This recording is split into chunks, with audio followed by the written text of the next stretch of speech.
അതില്ല നൂറ. അപ്പൊ നിങ്ങക്ക് സന്തോഷമോ സങ്കടമോ അയാൾ വന്നതില്? സന്തോഷം.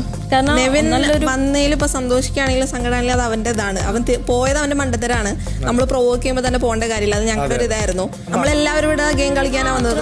അനുവിന്റെ ഭാഗത്ത് മിസ്റ്റേക്ക് ഉണ്ടെന്ന് അവളോട് പറഞ്ഞത്. അതൊരാളുടെ ഫേസ് ആണ്. അപ്പൊ അങ്ങനെ പോയിട്ട് നമ്മൾ ചെയ്യാൻ പാടില്ല. ഇപ്പൊ ജിസ്തോന്ന് ഞാൻ പോയി ചോദിച്ചിട്ടുണ്ടായിരുന്നു. ഞാൻ അല്ലാതെ ഒരാൾ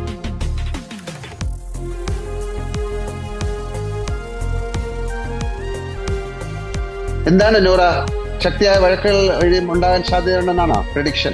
എനിക്ക് തോന്നുന്നുണ്ട് ഇനിയും നല്ലോണം കച്ചറകൾ ഉണ്ടാവുന്നു. കാരണം 2-3 ഗ്രൂപ്പായി മാറിക്കുന്നു. ഫോർ ദ പീപ്പിൾ ഇപ്പോൾ 3 ആയിരിക്കുന്നു. അനുമോളോടാണെങ്കിലും ഞാൻ ഒരുപാട് പറഞ്ഞു കൊടുത്തിട്ടുണ്ട്. അതായത് നീ നിന്റെ ലൈക്ക് ഇവരെ ഒരുപാട് ട്രിഗർ ചെയ്യാൻ നോക്കി. ഇപ്പം ഇവളാണെങ്കിൽ എന്തോ ചൈനീസ് വാക്കിൽ എന്തോ ഒരു വൃത്തിയായിട്ട വാക്ക് വിളിക്കും.